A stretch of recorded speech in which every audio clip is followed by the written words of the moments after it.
Welcome back to the Market Minute, your daily dose of U.S. financial news in under 5 minutes. Your name, and today we're breaking down the top 10 financial headlines shaking up Wall Street this week. If you care about your money, your job, or your investments, this is a must-watch. Let's kick off with the markets. The S&P 500 is up about 0.9% this June, but don't let that fool you. Analysts say we're far from safe.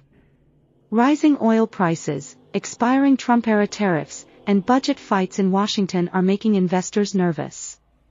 On top of that, tensions with Iran just escalated. The U.S. reportedly struck nuclear sites over the weekend, and the markets are already reacting. Oil prices jumped over 4% while investors flocked to safe havens like gold and treasury bonds. With Middle East instability back in the headlines, don't be surprised if Monday opens red. The Federal Reserve held interest rates steady at 4.25 to 4.5% in June, but there's a twist. They're now forecasting 2 rate cuts by year-end. Why? Because inflation is cooling, but growth is slowing too.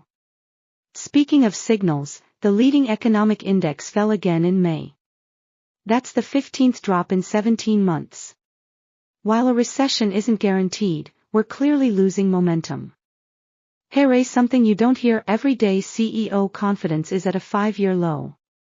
According to the Business Roundtable, executives are dialing back plans for hiring and capital investment. Meanwhile, we saw a big move in the steel industry. Nippon Steel officially acquired U.S. Steel for $14 billion. The deal keeps U.S. board members and operations domestic, but the Japanese ownership could stir up political debates heading into the election season.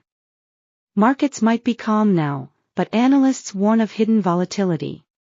The S&P 500 is still trading below fair value, and many are favoring value stocks over growth heading into Q3. What about the next 6 months? Experts forecast a 78% rise by year-end, especially if tech and healthcare continue their strong performance. But and this is important, risks like rising tariffs and AI overcapacity could derail that. So, what's the bottom line? The economy is hanging in there, but the cracks are showing. Between global tensions, a cautious Fed, and low CEO confidence, the second half of 2025 will be anything but predictable. If you found this breakdown helpful, hit like, subscribe, and drop a comment below. Which of these headlines do you think will hit your wallet the hardest?